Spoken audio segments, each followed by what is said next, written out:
Dari Jalan Ayam Sangaji nomor 41 Yogyakarta 101,3 Star FM Inspiring Sound. Selamat siang. Hari ini bincang spesial masih bersama dengan saya Widya Pradipta. Dan kita hari ini kedatangan tamu dari Big Queen Skincare Center. Pendengar, pengen tahu ya seperti apa profilnya? Kita akan bahas juga nanti mengenai melasma atau bercak hitam. Apa itu melasma, lalu bagaimana perawatannya? Anda bisa bergabung nanti, sampaikan pertanyaan melalui line WA di 0818621013 atau juga bisa tulis di kolom komentar di Instagram kita @starjogjafm. Sudah hadir di studio. Ini saya harus menyebutkan dengan lengkap atau tidak ya? Dengan lengkap ya. Dr. Betty Ekawati Suryaningsih, SPKK. Selamat siang Dr. Betty. Selamat siang Mbak Widya. Kabar baik ya? Alhamdulillah sehat. Alhamdulillah sehat. Cerah sekali hari ini. Iya, karena di luar cerah juga. Walaupun tadi sempat hujan ya dok ya. Yep. Oke, ini menarik membahas tentang melasma atau bercak hitam. Kita sebagai orang awam taunya cuman bercak-bercak hitam di bagian area wajah ya dokter ya, yang biasanya ada di bagian pipi, di bawah mata gitu. Sebenarnya melasma ini apa sih dokter? Yap. Jadi orang siapapun lah, perempuan ya, entah pria saat ini pasti itu akan ingin wajahnya tuh mulus. Jadi ada sedikit aja bercak hitam pasti sudah rempong banget, panik ya. Dan bahkan beberapa orang mungkin jadi minder seperti itu. Nah, melasma sendiri itu adalah merupakan suatu bercak berwarna kehitaman atau mungkin yang lebih dikenal dengan hiperpigmentasi yang dapat mengenai area wajah, namun demikian dapat juga mengenai daerah leher. Nah, daerah wajah ini biasanya mengenai kedua belah pipi, dahi, dan dagu, seperti itu. Di mana daerah-daerah tersebut merupakan tonjolan-tonjolan tulang yang tinggi sehingga lebih sering di situ ya.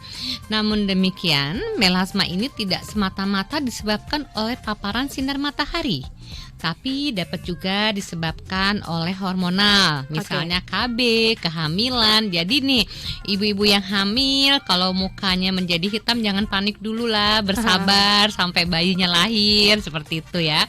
Nah, ibu-ibu yang setelah melahirkan memutuskan untuk menggunakan KB, ya jika ingin bersih tidak menggunakan KB hormonal, contohnya pil, suntik, atau susuk ya. Namun demikian selain itu juga dapat disebabkan, nah ini kenapa dia kok sering ya bercokol bertahan lama banget, diobatin muncul lagi, karena adanya faktor genetik. Ya. Nah, faktor genetiknya itu apa? Biasanya faktor genetik itu diturunkan turun-temurun ya. Nah, itu ada gennya seperti itu. Nah, lalu berapa banyak sih orang yang terkena melasma? Banyak sekali untuk orang Asia ya, karena kulit kita kebetulan kulit itu kan sebenarnya secara garis besar dibagi 6. Nah, untuk orang Indonesia itu berada di tipe 4. Jadi di mana tipe yang paling disenangi oleh si melasma ini, seperti itu ya. Jika dia mengenai kedua belah pipi, dahi, dan atas bibir dan dagu, itu kita bisa menyebabnya ini yang tipe sentral ya, kayak gitu. Kalau mengenai hanya kedua pipi saja, ini namanya malar, tapi itu di istilah di kedokteran. Jadi bisa mengenai itu, bahkan leher. Dan jangan lupa, nggak cuma pada perempuan, bisa juga mengenai laki-laki. Kok bisa kena laki-laki? Ya, karena faktor stres juga berperan di sini. Jadi nggak boleh stres, Mbak. Tapi kita yang tahu selama ini perempuan biasanya dokter. Berapa persentasenya dokter? Laki-laki bisa terkena juga? Apakah bisa dibilang 1:10? Ini laki-laki bisa terkena melasma juga dok? Biasanya frekuensi pada laki-laki itu memang cenderung lebih sedikit. Bukannya tidak ada atau bukannya tidak berobat, tapi laki-laki itu cenderung tidak peduli kan dibandingkan perempuan. Perempuan ada satu bercak saja sudah repot, panik ya. Jadi kalau ditanya berapa persennya, ya mungkin laki-laki itu lebih sedikit ya, mungkin 15% tuh nggak sampai lah. Ya siap ya. Jadi memang ada banyak faktor ternyata, termasuk genetik, kemudian hormonal juga. Ini yang menjadi menarik ya, yang kita taunya karena akibat sengatan matahari gitu ya dokter ya. Terus kemudian adakah rentang usia tertentu yang akhirnya ini punya potensi yang lebih besar untuk akhirnya terkena yang namanya melasma ini? Oh iya, jadi melasma itu sebenarnya dapat mengenai mulai dari usia remaja, biasanya 18 sampai 60 tahun seperti itu, tetapi sangat jarang pada yang mungkin masih anak-anak. Kalau anak-anak mungkin suka lihat nih, misalnya di bule-bule gitu ya, ada bercak-bercak kecoklatan dan lain-lain, itu bukan melasma ya. Itu kita sebut dengan freckles ya, karena mereka mempunyai kulit dengan tipe 1 atau 2, jadi beda. Nah, paling banyak biasanya itu mengenai usia subur seperti itu. Kenapa usia subur? 1, mereka sudah bisa memproduksi dan mereka maksudnya alat reproduksi mereka sudah berjalan dengan baik dan mereka pasti sudah bekerja, orang-orang dengan usia reproduktif itu. Lalu juga sebenarnya penggunaan kosmetik juga harus hati-hati, karena penggunaan kosmetik yang tidak tepat itu juga dapat menyebabkan terjadinya melasma. Seperti itu, parfum juga bisa menyebabkan loh ya. Ya. Nah, kenapa sih melasma ini sering bikin orang jadi kepengen, jadi repot banget gitu? Karena sampai sekarang Mbak, untuk pengobatannya itu belum ada yang memuaskan ya, seperti itu. Nah, melasma ini ada nilainya ya. Nilainya itu dihitung.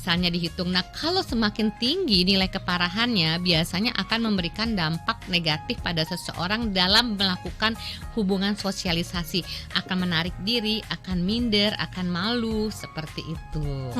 Jadi nggak pede ya dok. Jadi ya, namanya pede. Juga apalagi perempuan nih, pengennya yang glowing, kelihatan cerah. Tapi kalau ada bercak dikit aja udah langsung aduh gimana ya aku bisa menutupi hal ini gitu. Iya, tapi juga harus diingat jangan sampai salah menggunakan obat-obat glowing itu ya.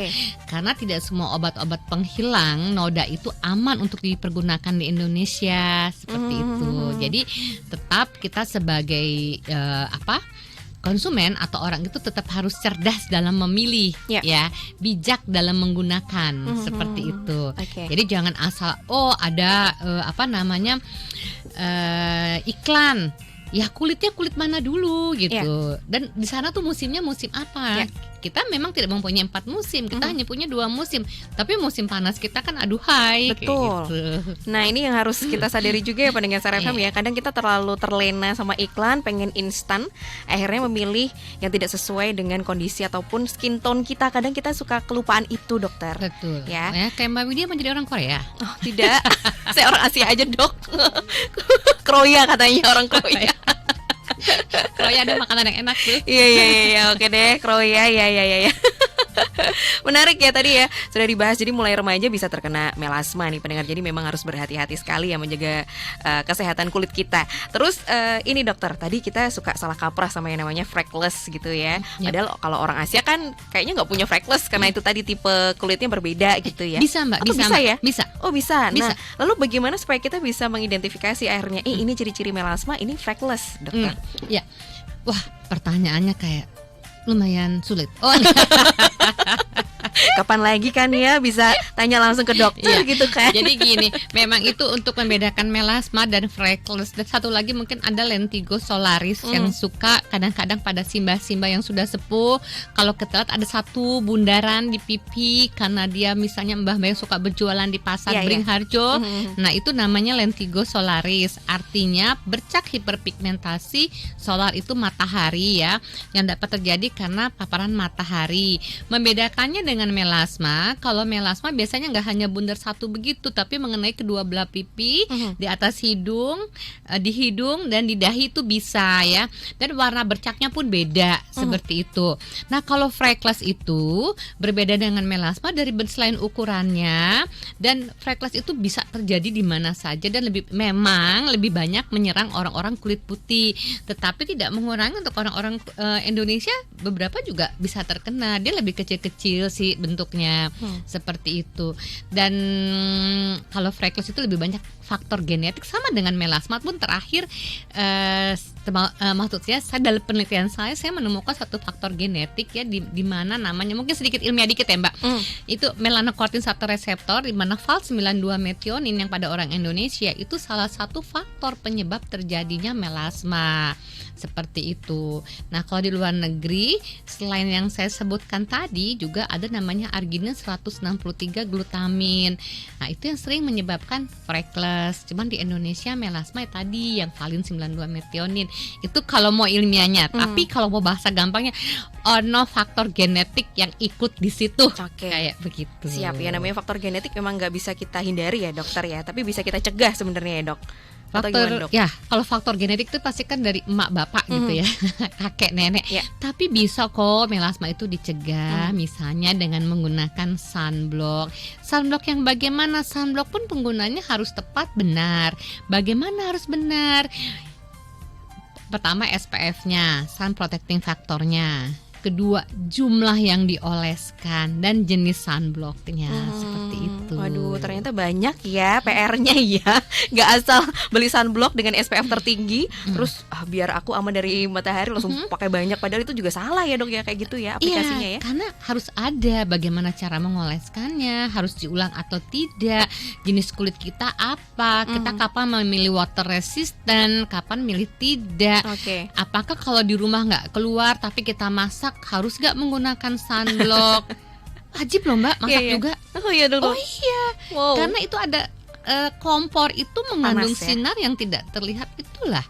Jadi jangan salah ibu-ibu yang suka membake roti atau memasak apa, tetap harus bersunblock. Dan di ruangan ini sinar ini juga ada UVB-nya. Lampu pun gitu ya, itu harus menggunakan sunblock. Bukan lampu yang menggunakan sunblock, kita maksudnya. Dokternya ini kocak banget ya dokter Betty ini ya, suka ya saya ya. Maksudnya ketika kita terpapar lampu dok gitu ya, saya revisi dok kata-katanya biar lebih mudah dicerna ya dokter ya. Kalau lampu menggunakan sunblock nanti kasihan lampunya ya dokter ya, mending buat kita aja. Nah kalau sunblock ini jadi penasaran juga ya. Sunblock tuh sebenarnya minimal untuk orang Asia seperti kita ini penggunaannya SPF berapa dok yang paling aman? Ya, itu sebenarnya sunblock tergantung sensitivitas kulit ya.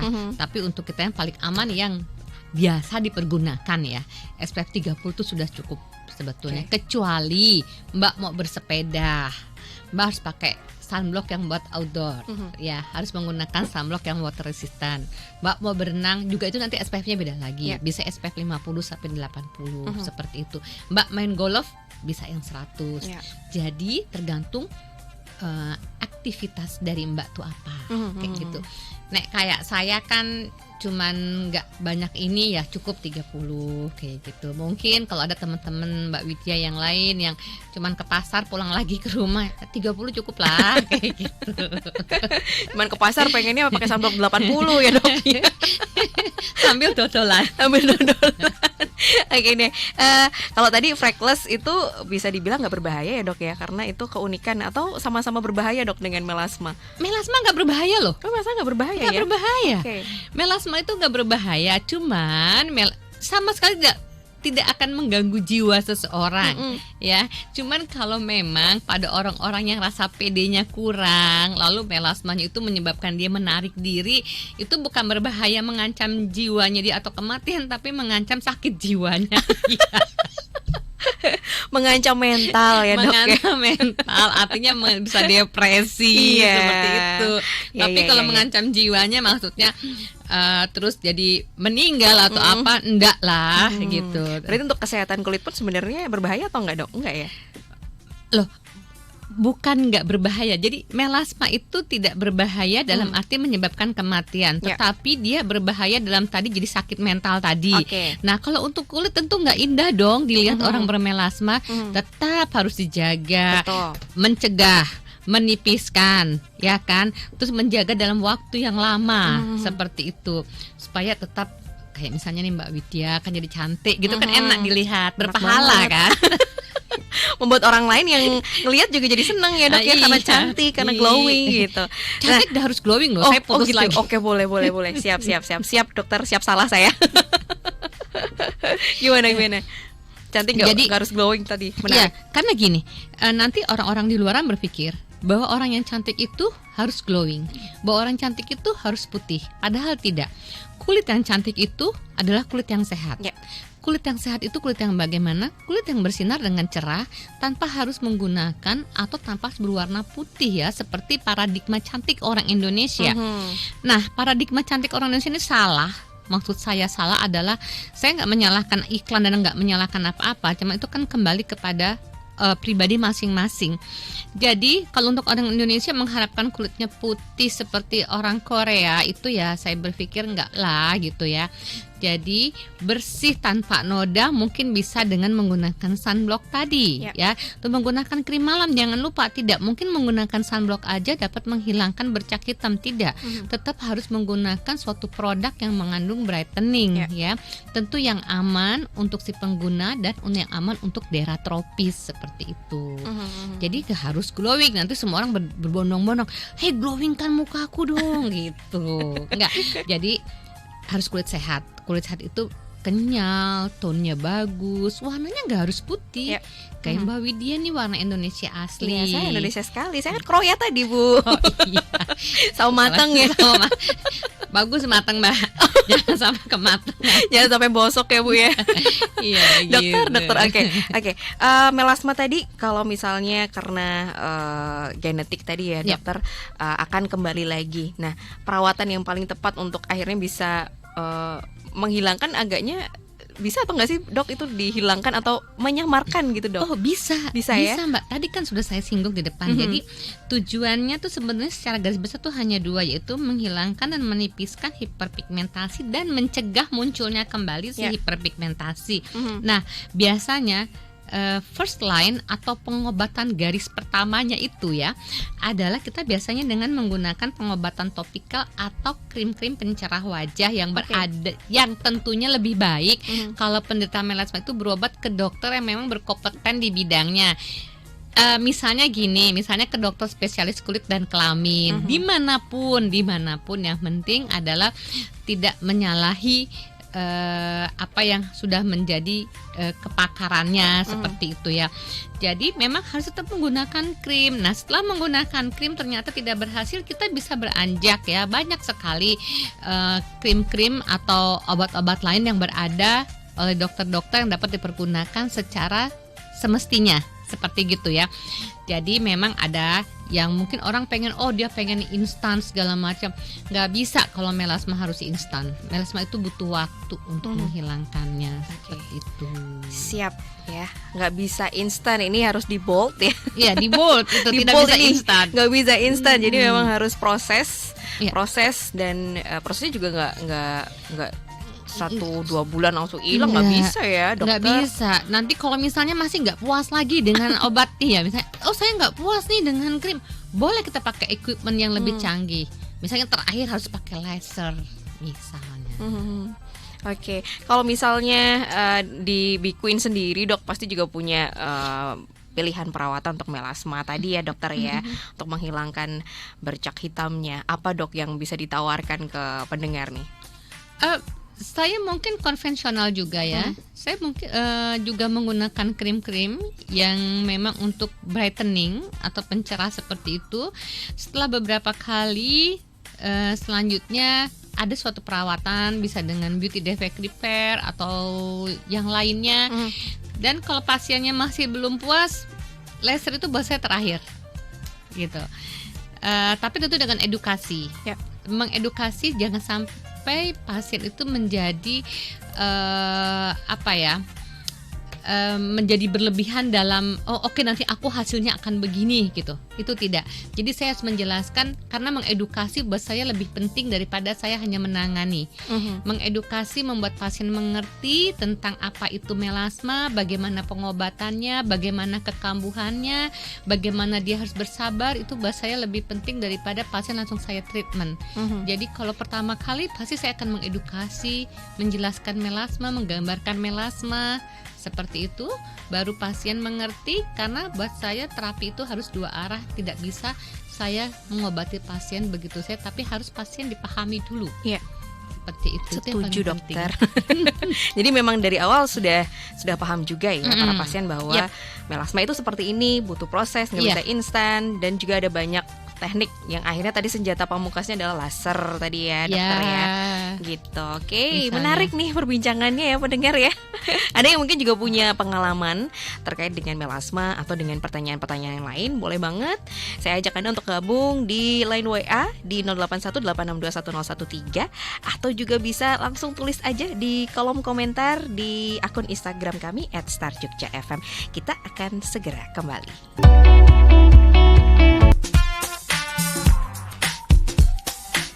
Pendengar Star FM, sama seperti lagunya Dewi Sandra tadi, diakui aja deh kalau misalnya kita punya bercak hitam, kita langsung ya, apalagi yang cewek-cewek, kayaknya nggak cewek-cewek aja, sekarang cowok-cowok juga udah mulai concern gitu ya dengan kesehatan kulit gitu, apalagi kulit wajah yang memang kita sehari-hari kita harus menyapa orang, terus kemudian bertemu dengan orang, pasti pengennya kelihatan lebih sehat, lebih cerah gitu ya pendengar ya.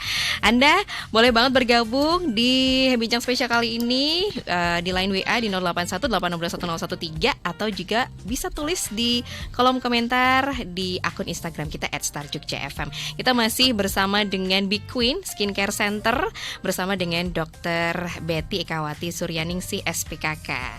Dr. Betty. Ya Mbak. Tuh kan, Dokter Betty ini kocak ya pendengar ya. Saya suka banget kalau misalnya ketemu sama narasumber yang seru kayak gini nih pendengar ya. Seru ya. Karena akhirnya bisa mematahkan banyak banget persepsi-persepsi tentang kecantikan. Kemudian yang penting adalah kesehatan kulit itu sendiri ya Dokter Betty ya. Betul. Itu yang paling utama ya pendengar Star FM ya. Kita selama ini mungkin kita terlalu terlena dengan banyaknya paparan-paparan iklan gitu yang ya. bintangnya aduhai. Yang bintangnya aduhai dan akhirnya kita pengen seperti mereka. Padahal kita sebagai orang Asia punya karakteristik kulit yang berbeda. Siap deh. Nah, berhubungan dengan yang namanya melasma tadi, adakah kendala yang pernah Dokter Betty temui ketika proses penyembuhan pasien nih dok? Mungkin bisa diceritakan dok, misalnya pasiennya pengen cepat-cepat hilang atau ada kendala yang lainnya yang harus memang penanganannya lebih lama lagi, gimana dok? Oh pasti banyak banget kendalanya. Pertama, melasma ini tidak bisa instan. Dan melasma ini merupakan suatu kondisi kulit atau kelainan kulit yang berulang dan bisa kambuh ya. Jadi nggak dia sudah bersih terus stop gitu. Pasti dia akan kambuh lagi karena memang kita kan tinggalnya di daerah dengan geografis, dengan matahari paparannya cukup banyak ya. Seperti itu. Jadi nggak bisa melasma itu hilang 100% begitu saja tanpa adanya menggunakan krim-krim brightening dan sunblock. Itu yang paling penting tuh dua hal itu ya. Terus tadi kan saya sudah katakan faktor stres, karena melasma ini merupakan multifaktorial. Jadi nggak cuman oke, saya udah nggak pakai KB hormonal kok, saya udah nggak hamil, tapi kenapa masih seperti ini? Ya pastinya masih seperti itu karena apa? Kita punya matahari. Matahari itu merupakan faktor risiko paling besar untuk warga negara Indonesia yang hidup di bumi tercinta kita ini ya. Seperti itu. Nah, kendala yang sering saya hadapi adalah pasien nggak sabar. Pasien nggak sabar, pengennya instan, dan setelah itu setelah sembuh pengennya nggak kambuh lagi. Oke, bisa tidak kambuh lagi, tapi penggunaan sunblocknya tetap harus teratur. Kalau mereka mau instan, dan aku tuh pengennya instan, kulit muka aku jadi nggak berpori-pori, jadi berwarna kemerah-merahan. Saya pikir kita bukan baby lagi ya, kayak gitu ya. Jadi banyak sih Mbak kendalanya seperti itu, dan paling penting adalah untuk pengobatan melasma itu satu sebetulnya, edukasi.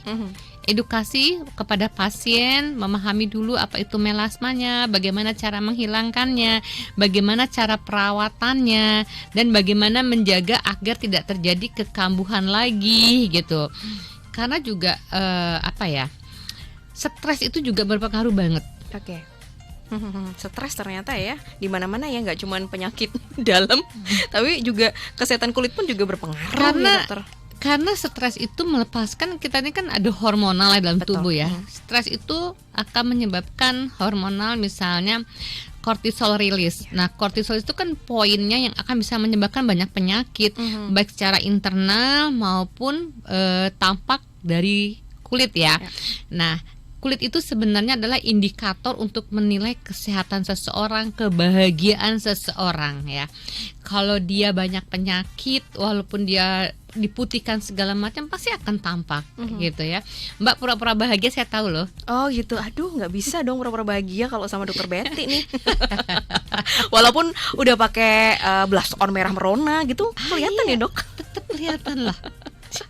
Oh gitu, hati-hati nih kalau ketemu sama dokter Betty nih. Jadi harus bahagia asli gitu ya. Bahagia asli, karena memang itu terpancar aura kecantikannya di situ ya dok. Benar. Jadi cantik itu nggak cuma dari luar ya kan, dari dalam itu yang paling diperlukan. Jadi kita kembali lagi kepada kulit tadi ya Mbak. Intinya kulit yang sehat itu bukan kulit yang putih. Pertama, kulit yang sehat itu adalah kulit yang memang kenyal, terus warnanya tuh nggak usah harus putih lah, kita orang Indonesia tadi seperti itu. Dan kalau ada melasma, segeralah berobat ke dokter yang memang ahli di bidangnya seperti itu. Dan jangan minta instan karena nggak mungkin seperti itu. Harus bersabar dan konsisten ya, untuk bisa sembuh, untuk bisa hilang itu melasmanya. Oke, kita ke pertanyaan dulu ya. Boleh. Dokter ya. Di Instagram kita SR Jogja FM, terima kasih untuk @danas74 nih. Selain berjak hitam, kulit muka saya juga berpori dan berminyak sehingga mudah jerawatan. Ini mohon solusinya dokter. Mungkin maksudnya pori-porisnya besar ini dokter. Tadi saya baru mau bilang loh, Mbak Dana ya? Danas. Ya Mbak Danas, selamat sore ya Mbak Danas. Jadi untuk kulit itu pasti akan punya pori ya, cuman pori seseorang itu besar atau kecil itu dapat disebabkan karena kondisi kulit yang dialaminya. Seperti Mbak Danas bilang, kulitnya berpori, ya itu harus wajib ya, karena Allah menciptakan seperti itu. Tetapi bagaimana pori-pori itu akan menjadi tersamarkan atau menjadi lebih sehat, tentunya harus ada beberapa perawatan. Nah ini berminyak ini salah satu yang menyebabkan pori-pori terlihat besar seperti itu. Nah bercak hitamnya ini seperti apa? Bercak hitam bekas jerawat kah? Atau bercak hitam karena melasma? Atau bercak hitam lainnya? Karena beda Mbak. Kalau bekas jerawat itu namanya pasca inflamasi hiperpigmentasi. Itu beda dengan melasma. Seperti itu. Jadi bagaimana solusinya? Mungkin kalau tidak mau ke dokter, untuk sementara Mbak bisa pakai sabun bayi misalnya untuk wajahnya dulu. Lalu menggunakan pelembab yang aman yang memang beredar di pasaran. Karena kan ini saya nggak lihat ya wajahnya seperti itu. Mungkin seperti itu Mbak Danas. Karena ini mukanya ini sekali ya. Maksudnya udah ada bercak hitam, berminyak, berpori dan berjerawat pastinya. Menurut saya sih mungkin, semoga saya nggak salah, ini kan masih muda ya. Mungkin bercak hitamnya karena ada hubungannya dengan bekas jerawat tadi. Jadi post inflammatory hyperpigmentasi, mungkin itu. Jadi yang paling penting tadi cara perawatannya menggunakan cara perawatannya pergunakanlah. Misalnya ya, saya tidak boleh menyebut merek kan ya. Jadi misalnya Mbak bisa menggunakan produk-produk yang dibuat untuk orang Indonesia. Misalnya kalau mau pakai sabun yang aman, bisa menggunakan sabun bayi, itu sabun yang paling aman. Ya. Nanti kalau misalnya udah pakai sabun bayi, sudah menggunakan pelembab yang beredar di pasaran Indonesia yang ada ingredientnya, yang ada dari Kemenkes atau BPOM-nya, ternyata masih belum membaik, baru hubungilah dokter. Seperti itu. Siap. Jadi usaha dulu ya Mbak Danas, mungkin bisa menggunakan tadi yang produk-produk yang aman. Lebih amannya lagi kalau langsung ke dokter. Langsung dokter ya. Kalau pengen langsung cepat tertangani gitu ya Dokter Betty ya. Oke, lanjut ke pertanyaan berikutnya @roro_tikeri. Terima kasih. Ada paket buat cowok usia 17 tahun nggak yang berjerawat dan agak kusam ini dokter? Mungkin perawatannya untuk remaja ya, ini 17 tahun, jerawatan, kusam, kayaknya remaja memang masalahnya jerawatan ya rata-rata ya. Karena hormonal ya. Ini 17 tahun mungkin SMA kelas 3 ya. Kelas 2, kelas 3 kelas 2, kelas 3. Biasanya lagi susah-susahnya karena disuruh banyak les sama ibu bapaknya supaya dapat universitas yang bagus. Nah, ini juga. Jadi gini Mas, Mas atau Mbak? Mas ya? Ini kayaknya ibunya ini, ibunya. Oh ya. Jadi Bu Roro, untuk putra ibu karena jerawat itu juga tadi multifaktorial. Jadi faktor stres, tidur. Nah, faktor tidur ini penting banget. Anak-anak zaman sekarang itu tidak pernah niat tidur tapi tertidur gitu kan. Okay. Artinya mau pergi tidur itu yang dipegang apa, HP. Betul. Itu udah nggak niat, bukan niat ya, maksud saya itu tidak istirahat dengan benar gitu loh. Karena dia tertidur dalam kondisi tidak memang badannya disiapkan untuk istirahat. Nah, jerawat itu bisa juga jam tidurnya, faktor stresnya. Nah, kalau kusam ini mungkin karena tampaknya kotor, karena jerawat itu kan ada komedo, jadi berminyak, jadi kotor. Semua ini ada korelasinya, ada hubungannya. Ya kalau memang mau lekas sembuh, ibu bisa ke dokter kulit. Tapi kalau ibu mau mencoba yang berada di pasaran, carilah sabun yang untuk kulit berjerawat itu ada. Apapun mereknya, selama ada Balay Pomnya atau ada ingredient tertentunya yang aman, silahkan. Tetapi saya tidak menganjurkan menggunakan obat-obat jerawat yang berada di pasaran dengan sembrono. Jadi kalau untuk obat-obat sebaiknya mungkin ke dokter kulit ya, supaya tidak terjadi efek samping misalnya seperti itu. Tapi faktor-faktor satu, cuci rambut setiap hari itu penting, ganti sarung bantal seminggu sekali itu penting ya. Terus begitu jam tidur tadi, faktor makanan itu juga ada korelasinya. Di sini maksudnya makanan adalah yang mengandung makanan-makanan manis ya biasanya, karena makanan manis itu berkorelasi dengan kejadian jerawat. Tetapi itu kan hanya penelitiannya hanya berapa persen. Jadi kalau bisa ya dalam satu hari nih, nanti malam anak zaman sekarang tuh belajar di kafe, ya kan? Oke, nanti malam aku mau belajar di kafe, ya pagi nggak usah minum manis, nanti pas di kafe minum manis kayak gitu. Jadi diatur, bukannya nggak boleh, boleh-boleh aja, tapi dengan jumlah yang tertentu seperti itu. Porsinya disesuaikan ya dengan kondisi bukan juga gitu ya. Oke, berarti memang yang manis-manis yang tinggi gula mungkin bisa diminimalisir dulu nih dikonsumsi supaya jerawatnya lebih cepat untuk hilang ya dokter ya. Oke, berikutnya ada dari @Dido Mustika. Dokter, bercak hitam itu bisa hilang permanen atau ada kemungkinan muncul lagi? Tadi sebenarnya sudah disampaikan tapi nggak apa-apa ya dok, diingatkan kembali ya. Jadi bercak hitam itu kan tadi saya mungkin memang ada sedikit yang mau saya sampaikan. Jadi bercak hitam pada wajah itu ada 3. Ada yang hanya mengenai lapisan kulit atas, itu biasa kita sebut dengan epidermis. Yang kedua sampai ke dalam dermis, dan yang ketiga adalah campuran. Jika mengenai epidermis itu mungkin bisa hilang bersih ya, tapi kalau sudah sampai dalam itu sulit. Seperti itu. Nah, kalau yang mengenai epidermis, setelah hilang tetap harus menggunakan misalnya sunblock, tetap menggunakan brightening cream pada waktu malam hari, menjaga pola hidup juga. Kembali lagi sih Mbak, tetap stres itu memegang faktor penting banget ya. Jadi itu yang harus dijaga.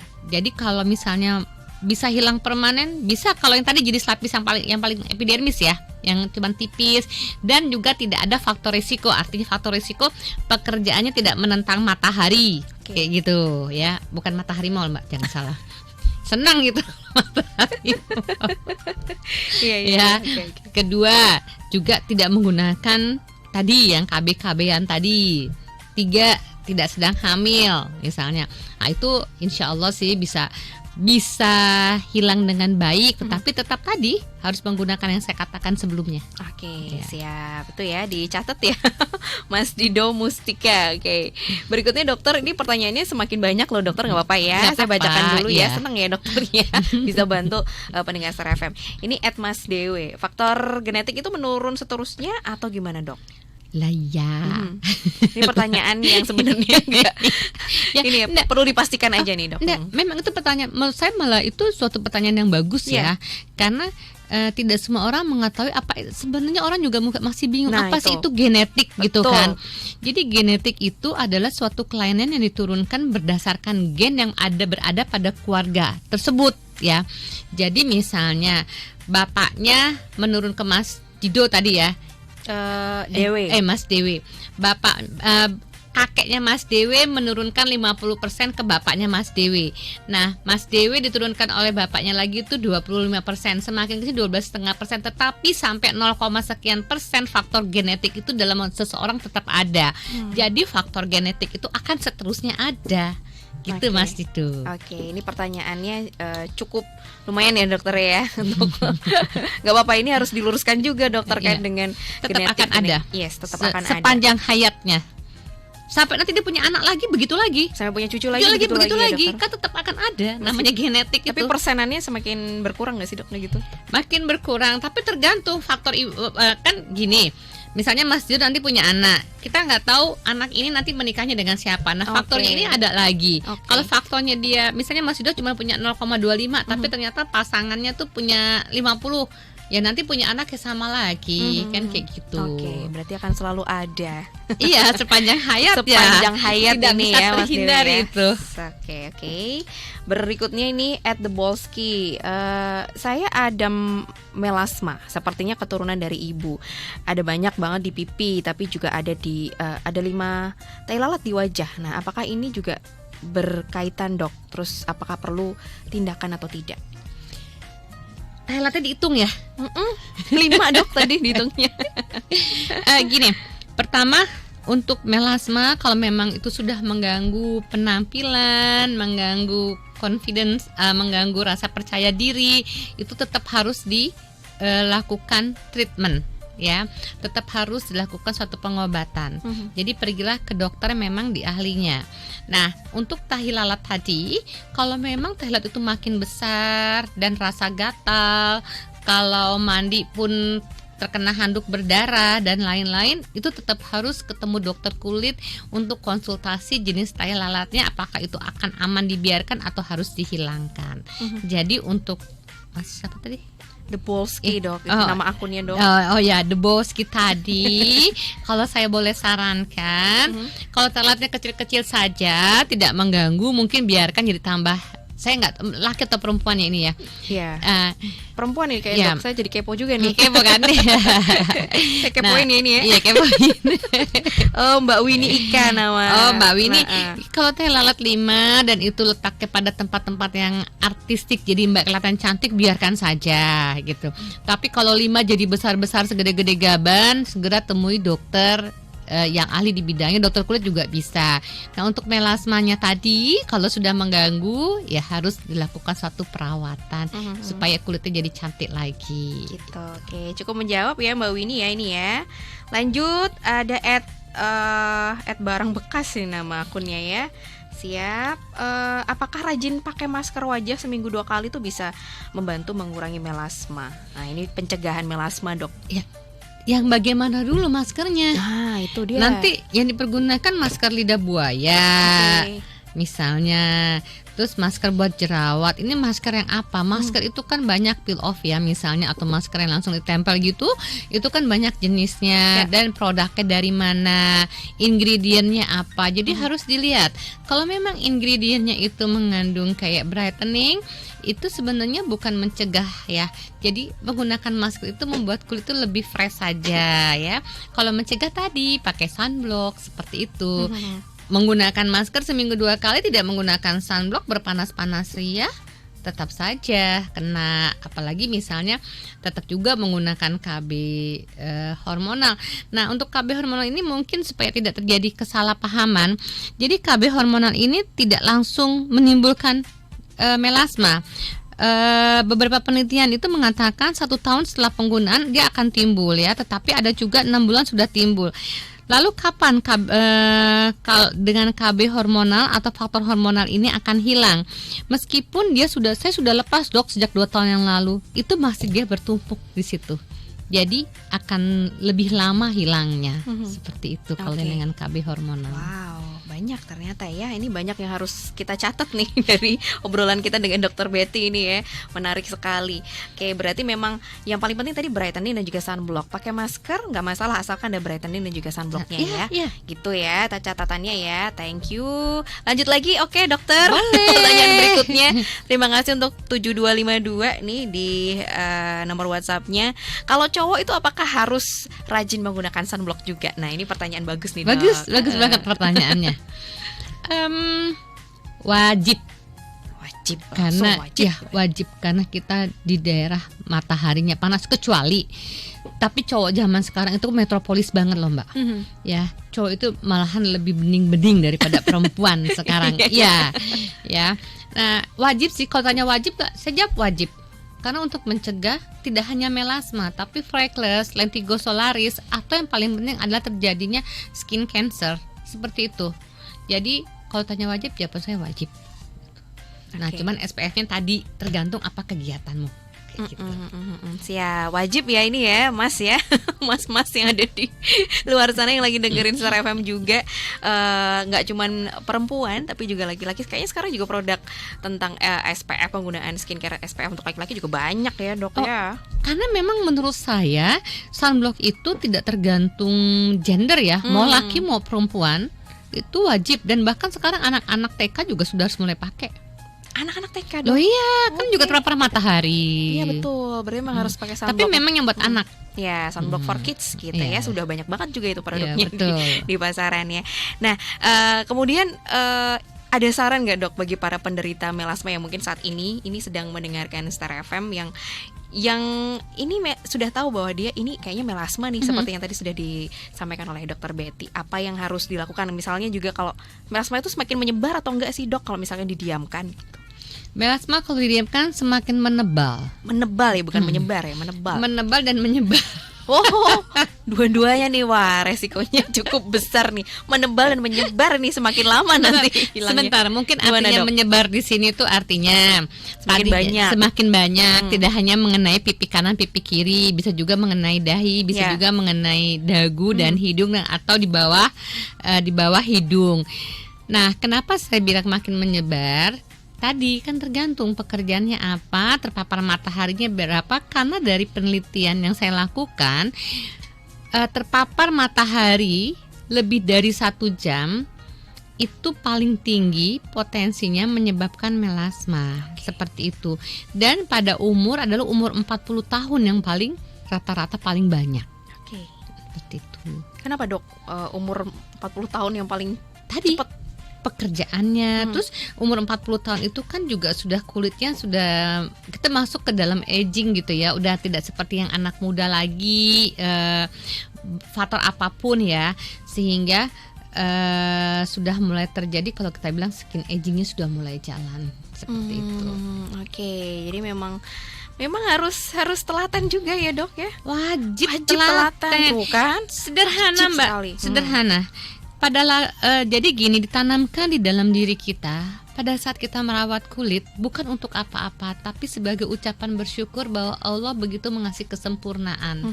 Jadi dijaganya dengan apa? Dengan merawat gitu. Merawatnya nggak usah aneh, nggak usah harus yang terlalu mahal atau bagaimana, yang sehari-hari aja seperti itu. Jadi merawat itu ucapan dari rasa syukur. Good. Aduh, terima kasih dokter. Ini saya berasa kayak langsung dapat SKS gitu ya. Saya mahasiswanya Dokter Betty nih, keren banget ya. Jadi sebenarnya ini tadi pendengar bahwa ketika kita konsisten menggunakan brightening, sunblock, kemudian juga paham bahwa aktivitas kita itu banyak di luar atau tidak, sebenarnya itu juga sudah cukup ya. Informasi ini atau pengetahuan ini sudah cukup untuk akhirnya bisa merawat kulit dengan baik, dengan tepat ya kan. Karena kadang kita ya itu tadi dokter, kita menggebu-gebu ingin segera itu tadi cerah, ingin segera glowing tadi, akhirnya salah membeli produk, kemudian malah jadi masalah yang lainnya ya dokter jadi ya. efek samping. Nah ini mungkin himbauan yang bisa Dokter Betty sampaikan nih terkait dengan itu tadi.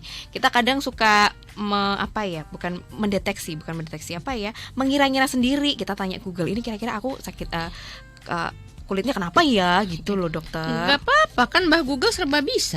Tapi nanti kalau misalnya salah gimana dok? Gitu. Iya, jadi mungkin jadi kayak close statement ya. Iya. Jadi gini, mungkin untuk para pendengar Star FM dimanapun berada,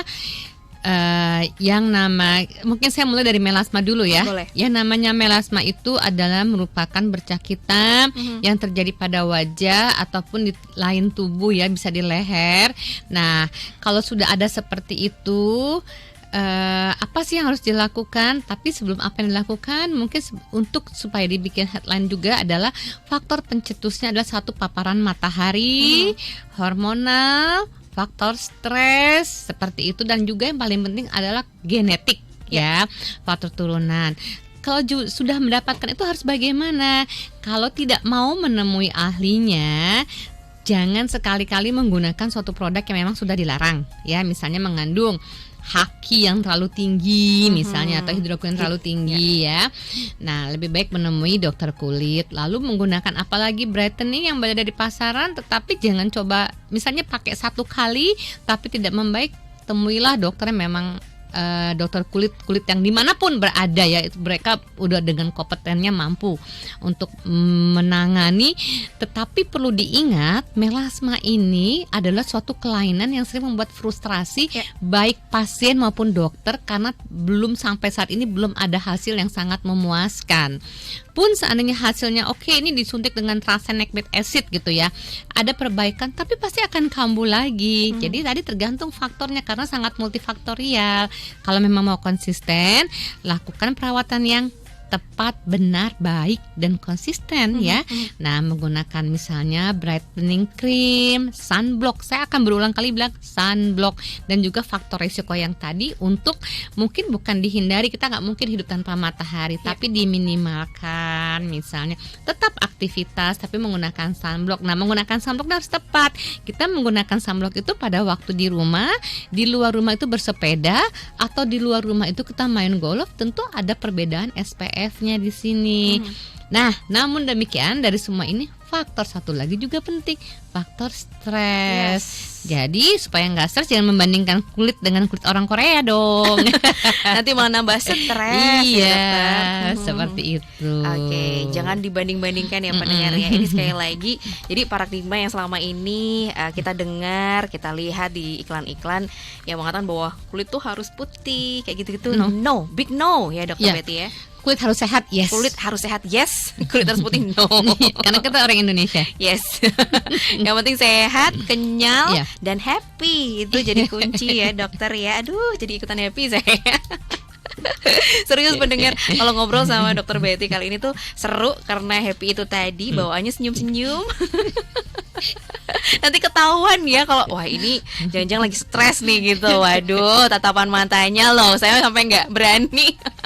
Masya Allah. Iya. Terima kasih Dokter Betty sudah berbagi banyak informasi terkait dengan melasma. Kita harapkan juga pendengar Star FM sekarang lebih aware lagi, lebih cerdas ya, karena sudah mendapatkan pengetahuan tadi ya, lebih tepat dalam penanganan skincare-nya di rumah masing-masing ya. Thank you untuk Big Queen Skincare Center juga ya.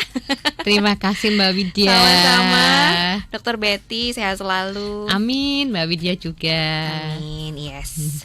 Baik pendengar, itu tadi obrolan seru kita terkait dengan melasma. Semoga kita semua terhindar dari melasma ya. Dan yang pasti itu tadi, harus tetap happy, hindari stres. Saya Widya Pradipta pamit dari bincang spesial kita di siang hari ini. Tetap semangat, salam sehat, dan sampai jumpa.